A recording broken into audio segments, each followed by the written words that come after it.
Dear students, इस समय हमारे सामने क्वेश्चन है एनसीईआरटी एक्सरसाइज का 7.39। अब देखिए क्वेश्चन क्या है। क्वेश्चन है why do noble gases have comparatively large atomic size. Why do noble gases have comparatively large atomic size. या फिर कभी कभी इस क्वेश्चन को ऐसे भी दिया जाता है, नोबल गैस का जो एटॉमिक साइज होता है वो हेलोजन एटम के साइज से लार्ज होता है, क्यों। ठीक है, हिंदी में सुने। उत्कृष्ट गैसों के परमाणुक आकार तुलनात्मक रूप से बड़े होते हैं, क्यों। या कभी कभी क्वेश्चन ऐसे भी आता है, उत्कृष्ट गैसों की जो परमाणुक त्रिज्या या परमाणुक आकार जो होता है वो हेलोजन के परमाणु आकार या परमाणु त्रिज्या से बड़ा होता है, क्यों। ठीक है, तो इसका आंसर मैं आपको बता देता हूँ। देखिए डियर स्टूडेंट्स, याद रखना आप कि जो नोबल गैसेस होती हैं इनमें वंडरवाल रेडियस होती है, और जो हेलोजन या अदर एटम होते हैं उनमें कोवलेंट रेडियस होती है। और आप जानते हो वंडरवाल रेडियस लार्जर होती है कोवलेंट रेडियस से। इसीलिए नोबल गैस का एटॉमिक साइज और एटॉमिक रेडियाई क्या होती है, हेलोजन और अदर एटम से क्या होती है, ज़्यादा होती है। क्लियर। अब इसको हम एक्सप्लेन करेंगे, हिंदी में सुने। देखिए, उत्कृष्ट गैसों के जो परमाणुक आकार या परमाणु त्रिज्या होती है वो हेलोजन के परमाणु का आकार परमाणु त्रिज्या से बड़ी होती है। उसका मुख्य कारण है कि उत्कृष्ट गैसों में वंडरवाल त्रिज्या होती है और हेलोजन परमाणु में सहसंयोजक त्रिज्या होती है। हम जानते हैं सहसंयोजक त्रिज्या की तुलना में वंडरवाल त्रिज्या बड़ी होती है, इसलिए उत्कृष्ट गैसों का आकार बड़ा होता है या आकार ज़्यादा होता है। ठीक, चलिए अब हम समझते हैं van der Waals radius and covalent radius, van der Waals त्रिज्या और सहसंयोजक त्रिज्या को। ठीक, देखिए डियर स्टूडेंट्स, यहाँ पर हम बात करेंगे हैलोजन एटम की और यहाँ पर हम बात करेंगे नोबल गैस। ठीक है, तो यहाँ पर सबसे पहले हम समझेंगे कोवलेंट रेडियस क्या होती है और वंडरवाल रेडियस क्या होती है। ठीक है, तो देखिए आपको यहाँ पर एक बात जानना है कि हम जब कोवलेंट रेडियस की बात करते हैं तो यहाँ पर एक एटम ये है और इसी पर दूसरा एटम ये है। इन दोनों एटम के बीच में यहाँ पर ये देख रहे हैं आप, ये ओवरलैपिंग हो चुकी है।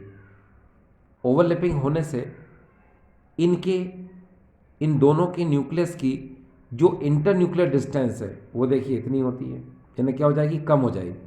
जब इंटरन्यूक्लियर डिस्टेंस कम हो जाएगी तो इसका जो हाफ है वो होता है कोवलेंट रेडियस। यानी ये क्या है, इसको क्या बोलेंगे डियर हम, कोवलेंट रेडियस। ये कोवलेंट रेडियस क्या बोलेंगे डियर, इसको हम कोवलेंट रेडियस। ये कोवलेंट रेडियस, ये ठीक, ये क्या डियर, कोवलेंट रेडियस। अब यहाँ पर देखिए आप कि यहाँ पर ये दोनों एटम हैं, इनके बीच में यहाँ पर कोई ओवरलैपिंग नहीं हुई है। देखिए नो ओवरलैपिंग। ओवरलैपिंग नहीं होने की वजह से इन दोनों एटम की न्यूक्लियस की जो टोटल डिस्टेंस है उसको हम लोग बोलते हैं इंटर न्यूक्लियर डिस्टेंस।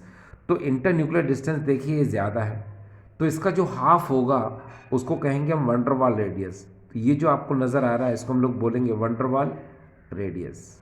ये वंडरवाल रेडियस है। तो आप देख सकते हो कि वंडरवाल रेडियस क्या है, ये ज़्यादा है और कोवलेंट रेडियस क्या है, ये कम है। ये कम क्यों है, क्योंकि इन दोनों एटम के बीच में ओवरलैपिंग हो चुकी है। ओवरलैपिंग होने से इनकी इंटरन्यूक्लियर डिस्टेंस कम हो गई, इनमें ओवरलैपिंग नहीं हुई, इसलिए इसकी इंटरन्यूक्लियर डिस्टेंस क्या रहेगी, ज़्यादा रहेगी, है ना। और आप जानते हैं इंटरन्यूक्लियर डिस्टेंस का जो हाफ है उसी को हम लोग यहाँ पर कहेंगे क्या, वंडरवाल रेडियस। और इंटरन्यूक्लियर डिस्टेंस का जो हाफ है उसको यहाँ कहेंगे हम कोवलेंट रेडियस। तो यहाँ देखिए कोवलेंट रेडियस कम है और यहाँ वंडरवाल रेडियस क्या है, ज़्यादा है। ठीक है, चलिए हिंदी में समझें। देखिए हेलोजन परमाणु में जो दोनों हेलोजन एटम होते हैं, दोनों हेलोजन परमाणु होते हैं, उनमें अतिव्यापन होता है। अतिव्यापन होने की वजह से इन दोनों नाभिकों के जो मध्य की दूरी होती है उसको हम लोग बोलते हैं अंतर्नाभिक की दूरी। तो अंतर्नाभिक की दूरी क्या हो जाती है, कम।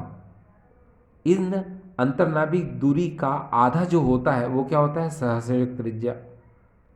आपने देखा इन दोनों परमाणुओं के नाभिकों की दूरी को हम अंतर्नाभिक की दूरी कहते हैं, और अतिव्यापन होने से अंतर्नाभिक दूरी क्या हो जाती है? कम। तो इसका आधा जो है वह सहसंयोजक त्रिज्या है, तो वो भी क्या हो जाएगी? कम हो जाएगी। जबकि अगर हम उत्कृष्ट गैसों में देखें, नोबल गैसेस में देखें, तो इन दोनों परमाणुओं के मध्य कोई अतिव्यापन नहीं हो रहा है। ठीक है, अतिव्यापन नहीं होने की वजह से क्या होगा? इनके नाभिकों की जो दूरी है, यानी कि अंतर्नाभिक की दूरी, वो क्या रहेगी? ज़्यादा रहेगी। तो इसका जो आधा है उसे कहेंगे वंडरवाल त्रिज्या। तो वंडरवाल त्रिज्या क्या होगी? इस सहसंयोजक त्रिज्या की तुलना में बड़ी होगी। तो ये बात समझ में आ गई आपको? ठीक है, देखिए इसको हम ऐसे भी समझ सकते हैं। देखो यहाँ पर क्या है, इसको आप इस तरह से समझिए। देखिए यहाँ पर मैं समझाता हूँ। जैसे एक परमाणु ये है, ठीक है, इसको आप ऐसे समझिए। मान लो ये आपके पास कोई एक कॉइन है, कॉइन, ठीक है, और दूसरे कॉइन को आप इतना पास में लाओ बस, ताकि ये इससे क्या हो जाए? टच हो जाए। ये इतना पास में लाए आप, ठीक। फिर आप एक काम कर सकते हैं, फिर आप एक कॉइन इधर लाओ, ये दूसरा कॉइन अलग ले लो, फिर इस कॉइन के ऊपर दूसरे कॉइन को इस तरह रखो आप। ये इस तरह से आपने दूसरे कॉइन को इस तरह से रखा, ठीक है, ये रख दिया, ठीक। तो आप देखेंगे कि यहाँ से यहाँ तक की जो टोटल डिस्टेंस है वो आपको ज़्यादा नज़र आएगी, और यहाँ पर आपको जो टोटल डिस्टेंस है वो कम नज़र आएगी। क्यों? क्योंकि यहाँ पर एक सिक्के के ऊपर दूसरे सिक्के को आपने इस तरह से रख दिया, तो इसको कहा जाएगा ओवरलैपिंग, यानी कि अतिव्यापन। क्योंकि ओवरलैपिंग का मतलब ही ये होता है, क्या? एक के ऊपर दूसरे का आना, ठीक है। तो अब समझ में आ गया आपको? तो यहाँ पर यही चीज़ समझना है आपको कि कोवलेंट रेडियस में क्या होता है कि एक एटम के ऊपर दूसरा एटम आ जाता है, यानी कि इसमें ओवरलैपिंग हो जाती है। ओवरलैपिंग होने से क्या होता है कि इनके न्यूक्लियस की जो टोटल डिस्टेंस है वो क्या हो गई? कम, ठीक है। तो इसका जो हाफ है उसी को हम लोग बोलते हैं कोवलेंट रेडियस, इसका जो आधा है उसी को कहते हैं हम सहसंयोजक त्रिज्या। तो नेचुरली वो क्या हो जाएगी? कम हो जाएगी। और यहाँ पर आप देख रहे हैं कि ये इनके बीच में कोई ओवरलैपिंग नहीं हुई है। ओवरलैपिंग नहीं होने की वजह से इनके न्यूक्लियस की जो टोटल डिस्टेंस है वो क्या रहेगी? ज़्यादा रहेगी, ठीक है। उसका हाफ करेंगे तो वो क्या होती है? वो वंडरवाल रेडियस होती है। तो नेचुरल वंडरवाल रेडियस यानी कि वंडरवाल त्रिज्या का मान क्या रहेगा? ज़्यादा रहेगा। किससे? सहसंयोजक त्रिज्या से। तो यही वजह है डियर क्या, कि जो नोबल गैसेस होती हैं, आप इसको एक बार फिर से देखिए, जो नोबल गैसेस होती हैं उसमें वंडरवाल रेडियस होता है। जो हेलोजन है उसमें कोवलेंट रेडियस होती है। तो वंडरवाल रेडियस होने की वजह से नोबल गैस का साइज इस हेलोजन एटम के साइज से क्या होता है? लार्जर होता है। क्लियर? हिंदी में सुने। देखिए उत्कृष्ट गैसों में वंडरवाल त्रिज्या होती है और हेलोजन में सहसंयोजक त्रिज्या होती है। आप जानते हैं वंडरवाल त्रिज्या सहसंयोजक त्रिज्या से बड़ी होती है। तो यही कारण है कि हेलोजन परमाणु के आकार की तुलना में उत्कृष्ट गैसों के आकार ज़्यादा बड़े होते हैं, ठीक है। इस पॉइंट को भी मैंने यहाँ यूज़ किया। देखिए van der Waals radius always greater than covalent radius, van der Waals त्रिज्या सदैव सहसंयोजक त्रिज्या से बड़ी होती है, ठीक डियर। चलिए अब हम आगे चलते हैं अगले क्वेश्चन की तरफ। ये एक्सरसाइज का 7.29 क्वेश्चन देखिए किस तरह से। How can you prepare Cl2 from HCl and HCl from Cl2, right reaction only. देखो आपको बताना है यहाँ पर क्या कि HCl से Cl2 कैसे बनाओगे, ठीक है। देखो HCl से Cl2 कैसे बनाओगे, ठीक है, और Cl2 से HCl कैसे बनाओगे, है ना। तो अब आपने डीकन्स प्रोसेस पढ़ा होगा। डीकन प्रोसेस में क्या होता है कि ये हाइड्रोक्लोरिक एसिड है, इसको हम एयर से रिएक्ट कराते हैं क्यूप्रिक क्लोराइड कैटलिस्ट की प्रेजेंस में 723 केल्विन टेम्परेचर पर। तो क्या होता है कि ये जो हाइड्रोक्लोरिक एसिड है ये ऑक्सीडाइज हो जाती है किसमें? क्लोरीन गैस में, ठीक है। बस फिर से सुनिए हिंदी में। डीकन प्रक्रम में क्या होता है कि हाइड्रोक्लोरिक अम्ल की अभिक्रिया वायु के साथ कराई जाती है 723 केल्विन पर क्यूप्रिक क्लोराइड उत्प्रेरक की उपस्थिति में। तो ये जो हाइड्रोक्लोरिक अम्ल है ये ऑक्सीकृत होकर क्लोरीन गैस का निर्माण करती है। तो ये किस में होता है डियर? डीकन प्रोसेस में। अब रिएक्शन तो आप समझ ही जाओगे कैसे। देखो यहाँ पर 4H है, ये 2 ऑक्सीजन है, तो ये 2H2O का फॉर्मेशन कर लेंगे, ठीक है, ये 2:2 बना लिया। बाकी Cl कितने 4, तो इसको लिखेंगे 2Cl2। तो ये रिएक्शन समझ में आपको आ रही होगी। अगली रिएक्शन देखिए, हमको क्या करना है, Cl2 से बनाना है HCl। तो Cl2 को हम क्या करते हैं, H2 के साथ रिएक्ट कराते हैं सनलाइट के प्रेजेंस में, यानी कि Cl2 को H2 के साथ अभिकृत कराते हैं सूर्य के प्रकाश में, तो 2HCl का फॉर्मेशन हो जाता है। तो ये देखा आपने कितना इजी क्वेश्चन है ये। ठीक, चलिए अब हम आज का आखिरी क्वेश्चन पढ़ने जा रहे हैं। और ये देखिए आखिरी क्वेश्चन है हमारे पास NCERT एक्सरसाइज का 7.15 क्वेश्चन। अब क्वेश्चन देखिए क्या है, क्वेश्चन है कुछ इस तरह से, give the disproportionation reaction of H3PO3। H3PO3 की असमानुपातन अभिक्रिया दीजिए। देखो डियर स्टूडेंट्स, ये रिएक्शन आपको याद करना पड़ेगी। देखिए आप यहाँ पर 4H3PO3 को हीट करेंगे तो PH3 एंड 3H3PO4 का फॉर्मेशन करेंगे आप। अब इसमें आपको क्या करना है, देखिए यहाँ पर ये जो H3PO3 है इसको हम लोग बोलते हैं आर्थोफॉस्फोरस अम्ल, आर्थोफॉस्फोरस एसिड। और यहाँ पर जो H3PO4 है इसको हम लोग बोलते हैं आर्थोफॉस्फोरिक एसिड, आर्थोफॉस्फोरिक अम्ल। ठीक, अब आपको यहाँ पर क्या करना है कि H3PO3 की डिस्प्रपोर्शनेशन रिएक्शन करना है, तभी तो हमने इस H3PO3 को हीट किया और ये PH3 यानी फॉस्फीन एंड आर्थोफॉस्फोरिक एसिड का फॉर्मेशन हुआ। अब देखिए इसमें आपको करना क्या है कि जब भी डिस्प्रपोर्शनेशन रिएक्शन की बात हो, यानी असमानुपातन अभिक्रिया की बात हो, तो आप समझ जाना कि एक ही कंपाउंड का ऑक्सीडेशन और रिडक्शन दोनों होगा। ठीक है, यानी एक ही कंपाउंड का रिडक्शन के साथ साथ ऑक्सीडेशन होगा, एक ही यौगिक का ऑक्सीकरण के साथ साथ अपचयन होगा। दूसरा पॉइंट, उस किसी एक ही केमिकल रिएक्शन में जो एक एलिमेंट होगा वो 3 डिफरेंट ऑक्सीजन स्टेट शो करेगा। ये सेकंड पॉइंट है किसका, डिस्प्रपोर्शनेशन रिएक्शन यानी कि असमानुपातन अभिक्रिया का। बस अब इन दोनों को मैं आपको फॉलो करके बताता हूँ कैसे। देखिए पहली चीज़, आप यहाँ पर क्या करेंगे, रिएक्शन तो आपने H3PO3 की इतनी तो कर ली। अब आप क्या करेंगे, यहाँ पर फास्फोरस का ऑक्सीडेशन स्टेट होता है +3, ऑक्सीडेशन स्टेट या ऑक्सीकरण नंबर कितना है +3। यहाँ पर इसका पी का कितना है -3 और यहाँ पर पी का कितना है +5। बस इतना लिखना है आपको। यहाँ पर जब इसका ऑक्सीडेशन नंबर निकालोगे तो पी का कितना निकलेगा +3, यहाँ पर पी का निकालोगे तो -3 और इस H3PO4 में जब इस पी का निकालोगे तो कितना निकलेगा +5।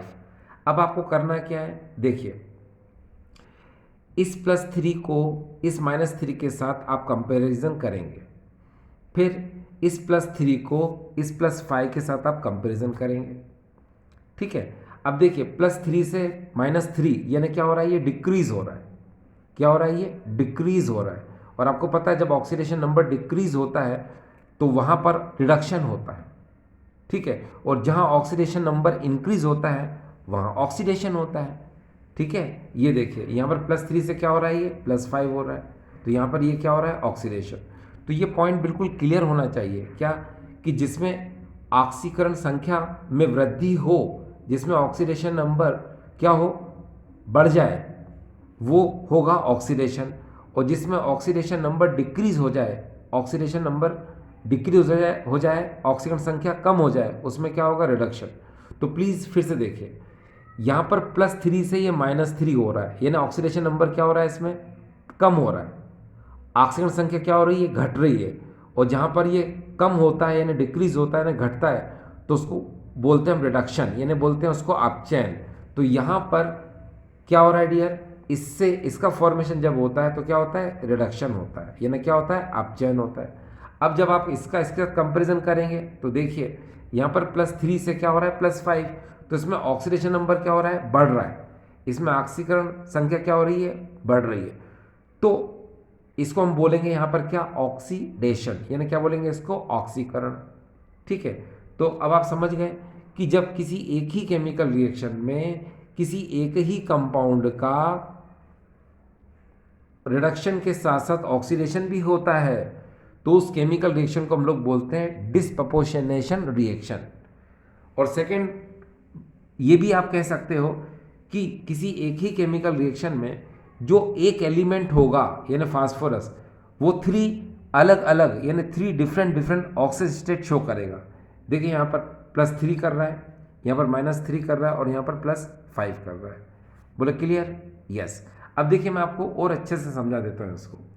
देखो ये केमिकल रिएक्शन पे ध्यान आपको देना बहुत ज़्यादा जरूरी है। देखिए मैं आपसे कह रहा हूँ कि यहाँ H3PO3 में यहाँ पर जो P है, फास्फोरस है, ये अपना ऑक्सीजन स्टेट कितना शो कर रहा है? अभी +3 शो कर रहा है।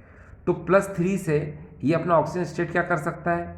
यानी कि डिक्रीज भी कर सकता है और इंक्रीज भी कर सकता है। देखो ना, -3 भी शो कर सकता है और +5 भी शो कर सकता है।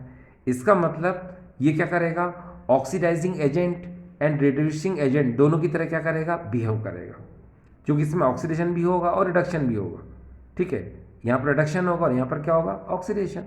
तो इसका मतलब ये H3PO3 क्या करेगा? ऑक्सीडाइजिंग एजेंट के साथ साथ रिड्यूसिंग एजेंट दोनों की तरह क्या करेगा? बिहेव करेगा। हिंदी में सुने, यहाँ H3PO3 में जो P है इसकी अभी ऑक्सीकरण संख्या +3 है। अब +3 से आपने देखा होगा कि ये -3 यानी घट रही है, या +3 से यहाँ पर +5 यानी बढ़ रही है। तो ये +3 दोनों कर सकता है, यानी कि ऑक्सीडेशन नंबर यानी ऑक्सीकरण संख्या इसकी घट भी सकती है और ये अपने ऑक्सीडेशन नंबर को बढ़ा भी सकता है। तो इसीलिए ये H3PO3 ऑक्सीकारक के साथ साथ अपचायक दोनों प्रकार से क्या करेगा? व्यवहार करेगा। ठीक है, अब दूसरा और समझो तो समझ में आएगा। यहाँ पर जो H3PO4 है इसकी ऑक्सीडेशन नंबर P की कितनी है? अभी +5 है। ठीक है, तो ये जो H3PO4 में फास्फोरस अपनी ऑक्सीडेशन नंबर ऑक्सीकरण संख्या +5 यहाँ पर बता रहा है। ठीक है, तो ये +5 से क्या कर सकता है भाई? डज नॉट इंक्रीज, बढ़ा तो सकता नहीं है क्योंकि फास्फोरस के वैलेंस शेल में खुद 5 अनपेयर्ड इलेक्ट्रॉन होते हैं, तो 5 से ज़्यादा तो ये इंक्रीज कर नहीं सकता। हाँ, ये डिक्रीज जरूर कर सकता है, ये घटा जरूर सकता है। ठीक है, इंक्रीज नहीं हो रहा है इसके अंदर, यानी बढ़ा नहीं पा रहा है, तो ये क्या करेगा? ये रिड्यूसिंग एजेंट की तरह तो बिहेव कर ही नहीं सकता। हाँ, यानी कि ये अपचायक की तरह तो व्यवहार कर ही नहीं सकता। हाँ, ऑक्सीडेशन नंबर इसका क्या हो रहा है? कम हो रहा है, यानी डिक्रीज हो रहा है। इसमें क्या हो रहा है? कम। तो ये यहाँ पर H3PO4 ऑक्सीडाइजिंग एजेंट की तरह यानी ऑक्सीकारक की तरह ही व्यवहार करेगा। ठीक है, तो ये समझ में आ गई बात। तो डियर स्टूडेंट्स, आई होप आपको आज का ये छोटा सा वीडियो समझ में आया होगा। ठीक है, थैंक यू।